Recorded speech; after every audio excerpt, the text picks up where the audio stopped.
Salve, salve rapaziada, beleza? Bem-vindos a mais um vídeo aqui no canal. Hoje nós vamos falar sobre os festivais de rap. Essa semana aconteceu aí o Senna e não vou falar mais sobre os fatos em si, mas o papo hoje é um papo um pouco mais de pensamento, de ideia, né? Para poder mostrar para vocês em que momento o rap nacional está e qual é a oportunidade de ouro, né? Há uma janela aberta, uma janela de ouro que está aberta, né, sobre festivais de rap, e essa janela ainda não foi aproveitada por quem pode aproveitá-la, né? Se você não é inscrito no canal, já se inscreve, né, compartilha, curte, faz tudo que você tem que fazer aí para eu continuar fazendo isso daqui. E vamos logo lá ao assunto, né? Primeiro vamos falar sobre festivais de rap, né? Essa semana aconteceu o Senna, teve o cancelamento. Não é o primeiro cancelamento de festivais de rap. Basta lembrar que há 3 anos atrás, os dois maiores festivais de rap do Brasil eram o Senna, em São Paulo, e o Rap Festival, no Rio de Janeiro, no qual eu sempre falo porque eu tenho muito orgulho de ter sido um dos fundadores. Então, por mais que o evento não exista mais, quer dizer, acho que ele existe, mas enfim, a gente não sabe, ainda não conversei com o meu ex-sócio para poder saber se terão outras edições ou não. Mas lá há 3 anos atrás, esses dois eram os dois maiores festivais de rap do Brasil, tá? Senna em São Paulo, Rap Festival no Rio de Janeiro. O rap, né, teve aquela situação que ele afundou na lama, né? Teve aquele evento, fatídico evento, que foi uma grande problemática, foi para mídia, quando eu falo para mídia, não da mídia especializada de música, de rap, mas foi para mídia, né, foi para RJTV, para o Jornal Nacional, não sei, enfim, rodou o Brasil inteiro. Um episódio triste na história do rap, né? Mas que de alguma maneira eu falei lá na época que poderia se tornar um momento muito foda, né? Porque se você parar para pensar, o maior festival do Brasil hoje se chama Rock in Rio. O Rock in Rio de 85 estava debaixo da lama também, né? O festival estava debaixo da lama. Só que o público não era...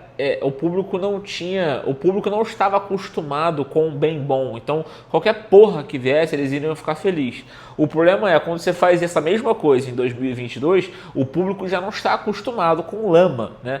O público, conforme o consumidor ele vai consumindo, ele vai ficando cada vez mais crítico sobre aquele produto, então ele exige cada vez mais uma melhor performance, né? Você pega, por exemplo, uma pessoa que toma muito vinho. A pessoa nunca tomou vinho na vida, ela toma a primeira taça de vinho, né? Ela não tem comparação, ela nunca tomou vinho, então ela, ok. Mas se ela permanece tomando vinho e ela toma, né, um outro tipo de uva, né, vai para um vinho branco, né, daqui a pouco ela começa a ficar com um gosto mais requintado e ela começa a não aceitar mais qualquer vinho, né, ela começa a querer sempre os vinhos melhores. É natural isso com qualquer consumo. Se tratando de experiência de festival, a mesma coisa. A pessoa começa a frequentar, daqui a pouco ela fala, cara, isso aqui já não dá mais, né? Então é foda, porque quando a gente compara os festivais de rap, a gente compara os festivais de rap com os festivais tipo Rock in Rio, que existe há 30 anos. Então os caras tiveram 30 anos para poder evoluir, melhorar e se tornar hoje o que são. Esses festivais de rap surgiram há 6, 7 anos, então eles estão ainda amadurecendo. E é natural que nesse processo de amadurecimento aconteçam episódios lamentáveis, né? Eu nunca vou deixar de dizer que são episódios lamentáveis, como aconteceram tanto no Rap Festival, né, em 2022 ou foi 23 que aquilo aconteceu, eu já não lembro, acho que foi 22, e o Senna de 25, né, são esses dois emblemas. Tiveram outros festivais menores também, que também tiveram problemas seríssimos, né, eu não lembro o nome, mas eu acho que é Trap In, lá em São Paulo, que foi uma porra de uma loucura também. Teve um em Goiânia, se eu não me engano foi Rap Game, que teve gente que morreu, inclusive, né? Aí é um caso de polícia mesmo, né? É um caso, enfim, foi inclusive abafado esse caso, mas muito triste também. Aconteceu ali pós-pandemia um movimento de todo mundo criar festival de rap, né? Então todo mundo queria fazer um festival, juntava 4, 5 artistas e falava, olha, festival tal. Aos poucos as pessoas acho que foram percebendo, não sei se elas já entenderam, que festival não é só contratar artistas e colocar num palco, né? Isso se chama evento, né? Você faz um evento assim, você contrata meia dúzia de artistas, coloca um horário para cada um, você faz um evento. Um festival ele pressupõe uma curadoria, né? Uma experiência, pressupõe que você entenda do que você está falando e que você esteja comunicando alguma coisa, né? Enfim, então... Dito isso, né, o cenário de hoje é o seguinte, hoje a gente vive um cenário, falando de rap, que é um cenário que eu percebo que é um cenário da busca por ser o maior festival do Brasil. Ficou claro que esses festivais, tanto o Cena quanto o Rap Festival, perderam muita credibilidade e muita força. E enquanto isso foi acontecendo, festivais próprios surgiram. Já falei isso em outros vídeos aqui no canal, mas é um movimento interessante, né? Um movimento interessante, muito inovador, não só no rap, mas como na indústria da música inteira. Artistas começaram a fazer os seus próprios festivais. Então a gente tem, para mim, os dois maiores casos. É o Plantão, o festival do Matuê, que acontece em Fortaleza, e o Main Street Festival, né? Que é o Main Street, um dos donos é o Orochi, né? Então um festival do Orochi, um festival do Matuê. Os dois festivais aconteceram, né? Deram super bom, claro, com seus problemas, natural, mas se mantém aí, provavelmente, inclusive, teremos outras edições. Inclusive o Main Street chegou a fazer festivais fora do Brasil, né? Chegou a fazer um Main Street Festival Portugal, ou seja, teve até uma expansão internacional disso. Um case muito interessante para a gente estudar. Então, saímos de um momento de festivais de produtores de evento para festivais dos próprios artistas. Inclusive, eu não entendi ainda porque que o Felipe Ret não fez o festival dele, né? Bem que ele está muito ocupado fazendo a própria turnê e bancando os próprios shows, né? Enfim, não é papo para isso, mas o Ret também deu uma aula de como fazer turnê no Brasil, né? Essa última turnê que ele fez. Então a gente teve, né, a gente tem então o Plantão, o Main Street Festival, a gente teve esses dois festivais que não eram capitalizados por um artista, apesar de que o Cena tem um envolvimento com o G Santiago, que é um integrante da Recaide Mob, o grupo de trap de São Paulo, mas apesar dele ter um envolvimento, ele não é o dono principal, né? Então você tem ali o Cena, você tem o Rap Festival que tiveram esses problemas. Você tem festivais menores, né? Você tem, por exemplo, o Alma Festival aqui do Rio de Janeiro, que já aconteceu algumas edições, de amigos meus que fazem, inclusive. Eu imagino, não tenho essa garantia dessa informação e não fui apurar, mas que o Lennon é um dos donos desse festival, o rapper Lennon, que já aconteceu algumas vezes e dá indícios aí que pode sim vir a ser um dos grandes festivais de rap, né? Apesar de que eles têm uma identidade um pouco diferente, não é só rap, tem outras coisas integradas, mas fica no radar, né? Enfim, a gente tem outros movimentos e um que eu não poderia deixar de citar, que passa totalmente fora do radar por não estar no eixo Rio-São Paulo, mas que hoje, Rodrigo Lemos, para mim, esse é o maior festival de rap do Brasil, que é o Rap em Cena, que acontece no sul do Brasil. E é muito legal que o maior festival de rap do Brasil aconteça no sul, porque o sul é o maior consumidor de rap do Brasil, né? Sei lá, eu já vendi uns 500 shows de rap na minha vida. Dos 500 shows de rap que eu vendi na minha vida, produzi, em alguns inclusive eu dirigi, eu diria para vocês que 40% foram realizados no sul do Brasil, ou mais, tá? Tô chutando aqui total, mas eu acho que entre 40% talvez 50%. Ou seja, o sul é um dos maiores consumidores de rap do país, então faz muito sentido que o Rap em Cena seja esse festival, mas não está no eixo, né? O que acaba que você acaba perdendo em mídia. Essa é a realidade, enfim, a gente pode lutar contra ela, né? Mas essa é a realidade. Então a gente tem esse movimento, né? Esse movimento de busca de se tornar o maior festival do Brasil. Os artistas, os festivais foram dando problema, os artistas começam a fazer os seus próprios festivais, e nesse vácuo, né? Porque começa a acontecer um vácuo, não há o festival de rap do Brasil, né? Até porque os festivais próprios, tipo o Festival do Matuê, o Festival do Orochi, eles jamais poderão se tornar os maiores festivais do Brasil. Pela sua própria natureza, por serem de rappers, né? É muito positivo que aconteça e eu torço para que tenham cada vez mais festivais desse tipo, mas por natureza eles jamais vão poder ser o maior festival do Brasil. Por quê? Porque, vamos dar um exemplo hipotético aqui, né? O Plantão Festival é do Matuê e um dos maiores rappers do Brasil é o Felipe Ret. E o Felipe Ret percebe que se ele ficar botando os artistas dele e ele para tocar no festival do Matuê, o festival dele de alguma maneira vai perder. Tudo bem que não é exatamente assim, né? Mas de alguma maneira, por exemplo, ele poderia não perder, mas ele poderia falar, olha, eu não vou tocar naquele festival porque eu quero que o público venha para o meu, né? Uma estratégia que a gente usa não só com um caso de festival, como em alguns shows, né? Você quer fazer um show, sei lá, numa grande casa do Rio de Janeiro, você quer fazer um show no Qualistage aqui do Rio de Janeiro. Você não vai fazer um show dias antes no Vivo Rio, que é uma ultra grande casa. Estratégia, você escolhe não fazer nenhuma para poder, né, fazer com que todo o seu público vá para outra. Então, naturalmente, por o festival ser de um rapper, ele jamais vai conseguir se tornar o maior do Brasil. A iniciativa é positiva, mas por natureza não vai, né? Então fica esse vácuo, né? Com rap e cena caindo, você tem um vácuo. Quem ocupou esse vácuo? Né? Já ocupou esse vácuo. E aí, para mim, esse é o grande ponto cego. E é aqui que eu entro na parte que eu falei lá no começo do vídeo, que há uma janela de oportunidade no rap. Esse vácuo gerado, né, por essa demanda do público por um grande festival de rap, esse vácuo foi suprido pelo Rock in Rio. O Rock in Rio, que é um festival de uma geração anterior, né? O festival é de 85, porém não é de quem nasceu em 85, né? Quem foi ao festival de 85 nasceu nos anos 60. Então a gente está falando de baby boomers, né? Uma geração, né? 3 gerações anteriores da que está hoje, né? Então é uma geração um festival de baby boomers, né? O Roberto Medina, que é o principal dono, é um baby boomer, dá para colocar assim, nasceu no pós-guerra, na Segunda Guerra Mundial. Esse festival que aconteceu nos anos 80 e foi se consolidando com o passar das décadas, é o maior festival do Brasil, é o que tem maior poder, e ele, naturalmente, muito antenado, percebeu esse vácuo. E se você percebeu, o line-up do próprio Rock in Rio já começou a incorporar o rap, né, natural. Alguns anos atrás eles trouxeram o Drake, né, para vocês terem ideia. Mas não só isso, eles sabem que jamais o Rock in Rio poderia ser um festival de rap, porque se chama Rock in Rio, né? E já tem um brand aí de décadas. Então, para isso, eles fizeram o quê? Eles criaram o The Town, né? Que é do grupo Rock in Rio. Não acontece no Rio, acontece em São Paulo. E se você parar para analisar o The Town, você vai ver que é um festival de rap, né? Isso não tá na cara, isso não é uma coisa que, né, todos os artistas são de rap, não. Eles não se fecham no rap, mas se você pegar a estética, se você pegar majoritariamente o line-up, se você pegar inclusive a comunicação, você vai perceber que é um festival feito para a geração do rap. Talvez não é um festival de rap, mas é um festival feito para a geração que curte rap.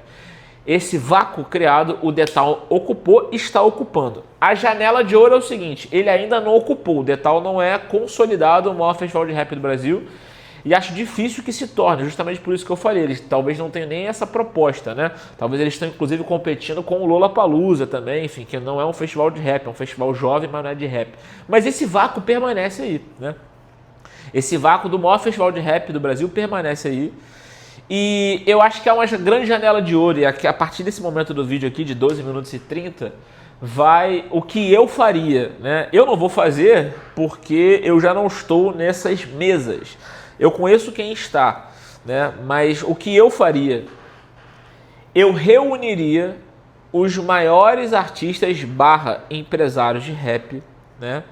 E fundaria o maior festival de rap, né? Já vimos que produções isoladas tentaram fazer, não conseguiram.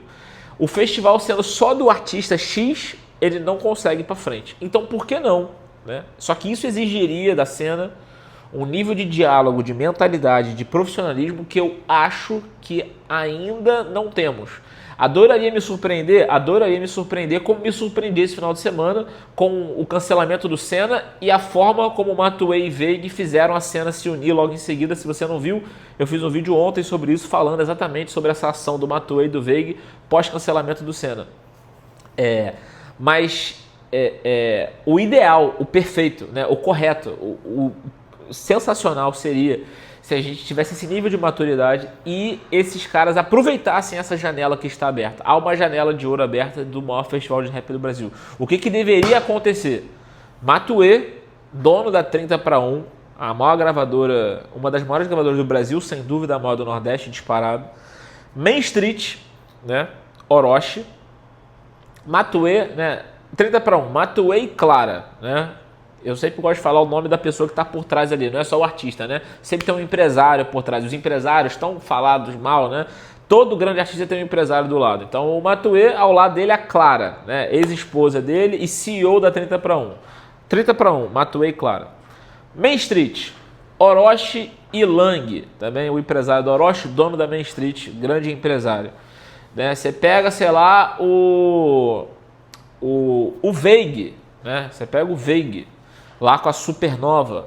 E aí eu não tenho essa certeza, mas eu imagino que ali o empresário é o próprio Nagali, que é um dos donos da Supernova, um dos maiores produtores musicais da história do rap nacional, sócio da Supernova, né? E tem outros caras ali por trás, enfim, o Janus, enfim, vários outros parceiros, inclusive, mas que é uma gravadora muito relevante, muito forte, né? Então você tem a Supernova, você tem a 30 para 1, você tem a Main Street, você tem que colocar a Nada Mal. O Felipe Ret não pode não estar nessa mesa, né? Não só pela relevância da carreira, mas pela estrutura empresarial que ele tem em volta dele. O Felipe Ret tem a Nada Mal, que tem uma dezena de artistas, né? Também, não sei se ele ainda é sócio, mas tem a Tudo Bom, né? Que o Ret é um dos fundadores, então o Ret representa muita coisa. Então, Felipe Ret, né? Nada Mal, Orochi, Main Street, Matuê, 30 para 1, Veig, Supernova. Eu colocaria também nesse meio o Lennon, né? O Lennon com o Papatinho juntos, né? Que é Papatunes e HHR, duas gravadoras ali unidas, né? Enfim, eu acho que esses aí já poderiam, né? Acho que se 3 desses se unissem, eles já fazem o maior festival de rap do Brasil. E aí o que eles deveriam fazer? Eles deveriam sentar na mesa, né? Falar, vamos fazer o maior festival de rap do Brasil. Vamos. Olha, tantos por cento é meu, tantos por cento é seu, tantos por cento é teu. Vamos criar o maior festival de rap do Brasil, vamos alinhar as nossas comunicações, e inclusive vamos pegar esse ano e não vamos fazer festival nenhum, né? Vamos fazer só o nosso festival. Se eles fizessem isso 2, 3 anos, com certeza seria o maior festival de rap do Brasil. Claro que isso poderia se expandir, e claro, isso não poderia ser dividido igualmente, né? Porque não dá para 30 para 1 com 3 artistas, né? Valeu o mesmo, né? Que a Main Street com 10. Isso deveria ser conversado, dialogado, mas tudo isso é negociável. Tudo isso, se você sentar na mesa conversar, você consegue chegar num acordo justo para todo mundo e fazer, como por exemplo, vou dar um exemplo aqui, uma referência que não é da música, né? É da cultura, e que eu acho que funciona muito bem. O exemplo é a Liga das Escolas de Samba. Se você pega a Liesa, por exemplo, aqui no Rio de Janeiro, você tem uma liga, né, que tem um representante, inclusive esse festival deveria ter um representante que não é de nenhuma gravadora, né? Ele tem que vir de fora, pode até vir de dentro, mas não pode estar 100% aliado com aquela gravadora, senão teria ciúme, enfim, um monte de problema. Nem olhem pra mim. E a Liesa, ela tem, cara, um presidente, ele representa todas as escolas de samba, que são rivais, né? Disputam ali no sambódromo quem vai ganhar, mas que são sócias, né? São sócias da mesma liga. Então, esses artistas que eu falei, com suas gravadoras, se eles criassem uma liga em volta de um festival, né, anual ou a cada 2 anos, sendo sócios, por mais que eles disputam os charts, disputam os cachês, disputam os palcos, né? Há essa disputa, mas é uma disputa saudável. Se ao mesmo tempo eles se tornassem sócios, eles conseguiriam, e na minha visão, essa é a única chance do maior festival de rap vir do rap, né? Vir das pessoas que já estão no rap trabalhando, né? Não que não possa vir de fora, inclusive fiz um texto hoje no meu Instagram sobre isso, criticando essa mentalidade bairrista, mas para quem já está no rap, já entende, já conhece, né? A única chance do maior festival de rap do Brasil acontecer seria se esse movimento acontecesse. Eu acho que vai acontecer? Não. Mas torço para que aconteça, inclusive estou colocando essa ideia aqui publicamente. Pode ter 3 visualizações, mas vai ficar registrado que dia 26 de novembro de 2025, na semana da final da Libertadores entre Flamengo e Palmeiras, eu estou falando isso daqui, tá?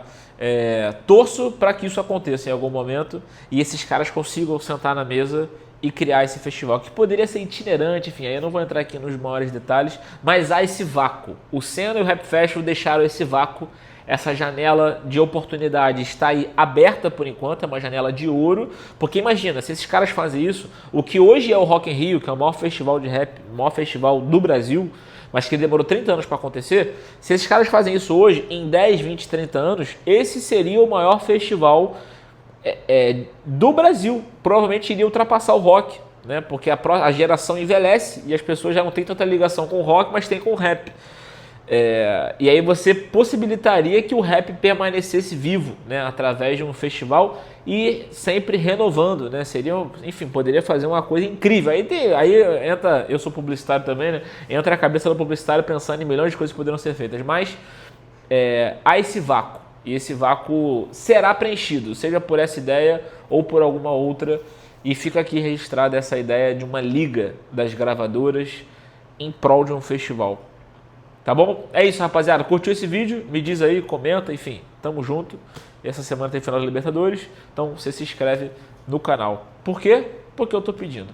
Tamo junto, até a próxima, valeu.